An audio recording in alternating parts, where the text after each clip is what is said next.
आकाशवाणी भोपाल से प्रस्तुत हैं प्रादेशिक समाचार। नमस्कार, समाचारों के साथ मैं संयुक्ता बैनर्जी। पहले मुख्य समाचार।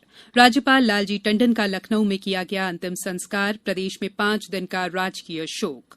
वॉल्व युक्त N95 मास्क कोरोना वायरस को फैलने से नहीं रोकता, केंद्रीय स्वास्थ्य मंत्रालय ने जारी की चेतावनी। प्रदेश में कोविड-19 के बढ़ते मामलों के बीच अब तक 16,000 लोग हुए स्वस्थ। मंदसौर में आज 20 दिन की बच्ची ने कोरोना को हराया। और पन्ना में मजदूर की चमकी किस्मत, खुदाई में मिला बेशकीमती हीरा। अब समाचार विस्तार से। राज्यपाल लालजी टंडन का लखनऊ में राजकीय सम्मान के साथ अंतिम संस्कार किया गया। श्री टंडन का आज सुबह निधन हो गया था। वे 85 वर्ष के थे। श्री टंडन को पिछले महीने की 13 तारीख को लखनऊ के एक निजी अस्पताल में भर्ती कराया गया था। भाजपा के वरिष्ठ नेता श्री टंडन लखनऊ से सांसद और राज्य सरकार में कैबिनेट मंत्री भी रहे। रक्षा मंत्री राजनाथ सिंह और मुख्यमंत्री शिवराज सिंह चौहान ने लखनऊ पहुंचकर श्री टंडन की पार्थिव देह पर पुष्पांजलि अर्पित की। इससे पहले राष्ट्रपति रामनाथ कोविंद ने श्री टंडन के देहांत पर शोक व्यक्त किया। उन्होंने कहा कि राष्ट्र ने एक महान हस्ती को खो दिया है। वे लखनऊ की तहजीब के प्रतीक थे। प्रधानमंत्री नरेंद्र मोदी ने भी श्री टंडन के निधन पर शोक व्यक्त किया। श्री मोदी ने कहा कि वे एक सक्षम प्रशासक थे, जिन्होंने हमेशा जन कल्याण को महत्व दिया। केंद्रीय मंत्री निर्मला सीतारमण और सूचना एवं प्रसारण मंत्री प्रकाश जावड़ेकर ने भी श्री टंडन के देहांत पर शोक व्यक्त किया।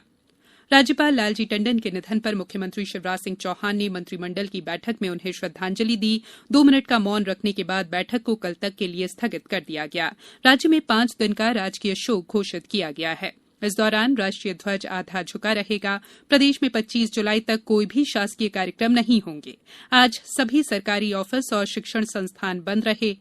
मंत्रिपरिषद के सदस्यों के अलावा पूर्व मुख्यमंत्री कमलनाथ और दिग्विजय सिंह ने भी राज्यपाल के निधन पर शोक संवेदना व्यक्त की है। हमारे संवाददाता ने बताया है कि श्री टंडन ने अपने 11 महीने के कार्यकाल में राजभवन को नई पहचान दी है। श्री टंडन ने 29 जुलाई 2019 को मध्य प्रदेश के राज्यपाल के रूप में शपथ ली थी। तब राज्य में कांग्रेस सत्ता में थी। भोपाल के राजभवन में उनका कार्यकाल लगभग 11 महीने तक रहा। जब मुख्यमंत्री कमलनाथ की कांग्रेस सरकार को 22 पार्टी विधायकों के इस्तीफे के कारण आंतरिक विद्रोह का सामना करना पड़ा, तब श्री टंडन ने अपने राजनीतिक कौशल से इस मामले को हल किया था। कोविड-19 संकट के दौरान भी श्री टंडन ने जरूरतमंदों के लिए भोजन के पैकेट तैयार करने के लिए भवन की रसोई के द्वार खोल दिए थे। यहाँ से प्रतिदिन 100 से अधिक खाद्य पैकेट भेजे जाते थे। राज्य विश्वविद्यालयों के चांसलर के रूप में भी उन्होंने नियमित रूप से शैक्षिक संस्थानों की निगरानी की और यह सुनिश्चित किया कि शैक्षणिक मानकों को हर कीमत पर बनाए रखा जाए। संजीव शर्मा, आकाशवाणी समाचार, भोपाल। प्रादेशिक समाचार एकांश भोपाल द्वारा अब से कुछ देर बाद शाम 7:45 पर राज्यपाल लालजी टंडन के निधन पर श्रद्धांजलि कार्यक्रम लालजी टंडन एक पुण्य स्मरण प्रस्तुत किया जाएगा। केंद्रीय स्वास्थ्य मंत्रालय ने सांस लेने के लिए बनाए गए वॉल्व युक्त N95 मास्क के इस्तेमाल के खिलाफ लोगों को चेतावनी देते हुए कहा है कि ये कोरोना वायरस को फैलने से नहीं रोकता है। स्वास्थ्य सेवा महानिदेशक डॉ राजीव गर्ग ने सभी राज्यों के स्वास्थ्य और चिकित्सा शिक्षा प्रमुख सचिवों को इस संबंध में पत्र लिखा है। डॉ गर्ग ने कहा है कि इस तरह के N95 मास्क का प्रयोग कोरोना वायरस के प्रसार को रोकने के प्रयासों में बाधक है, क्योंकि ये वायरस को बाहर नहीं निकलने देता। इसे देखते हुए स्वास्थ्य सेवा महानिदेशालय ने राज्यों से आग्रह किया है कि वे चेहरे और मुंह ढकने के दिशा निर्देशों का पालन करने और रेस्पिरेटरी वॉल्व युक्त N95 मास्क के उपयोग को रोकने का निर्देश दें।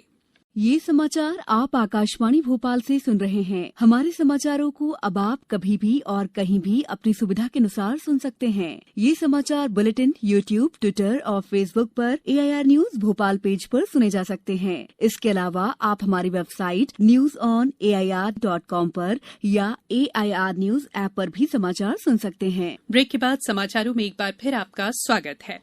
प्रदेश में कोरोना संक्रमित लोगों की संख्या 24,500 के करीब पहुंच गई है। वहीं लगभग 16,000 लोग स्वस्थ होकर घर लौट चुके हैं। भोपाल में कोरोना संक्रमण के 95 नए मामले सामने आने के बाद प्रभावितों की कुल संख्या बढ़कर 4,500 से ज्यादा हो गई है। वहीं 50 लोगों के स्वस्थ होने पर उन्हें आज अस्पताल से छुट्टी दी गई। रायसेन से हमारे संवाददाता ने बताया है कि जिले के बरेली जेल में संक्रमित पाए गए 64 कैदियों में से 41 को उपचार के लिए विदिशा मेडिकल स्वास्थ्य केंद्र भेजा गया है। टीकमगढ़ में 35 नए मामलों के साथ कोरोना मरीजों की संख्या 269 हो गई है। जबलपुर में भी 4 नए मरीज मिले हैं। आगरमालवा में 7 लोगों में कोविड-19 की पुष्टि हुई है। शहडोल में कोरोना के 3 नए प्रकरण सामने आए हैं। ये तीनों दूसरे राज्य से लौटे हैं।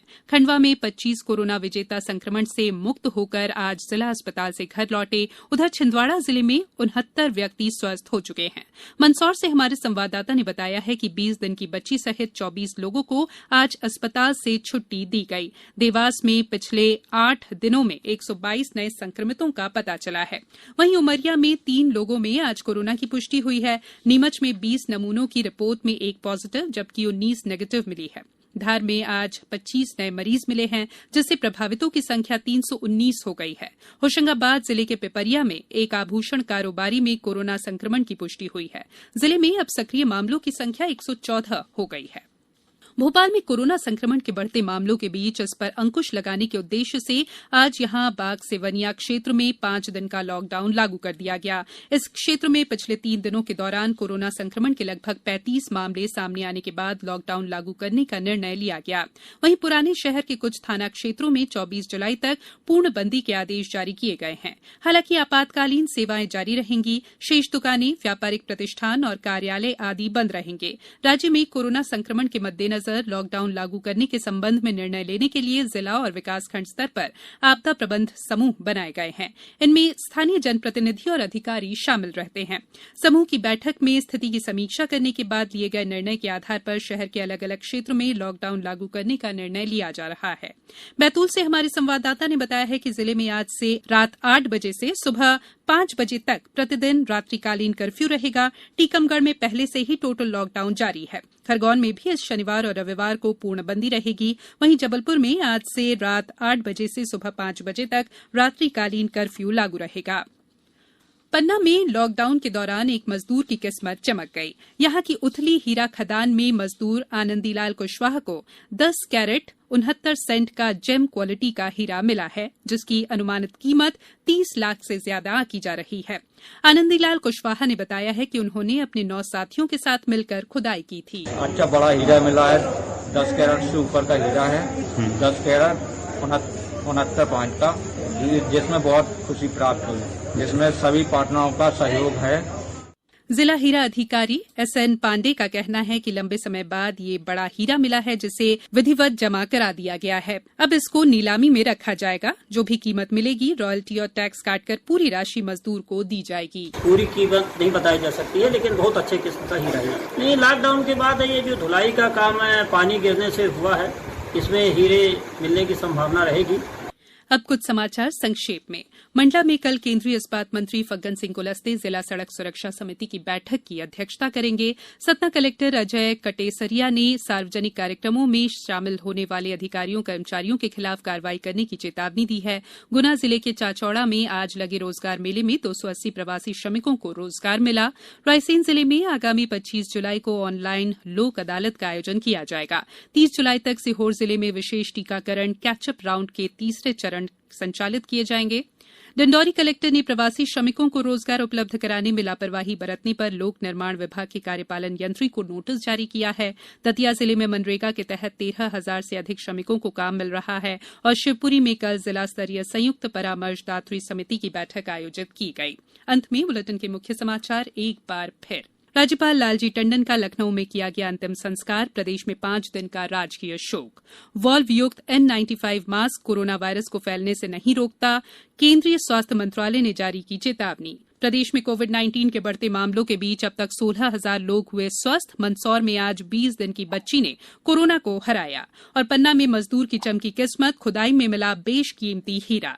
इस बुलेटिन में इतना ही। घर में रहिए, सुरक्षित रहिए।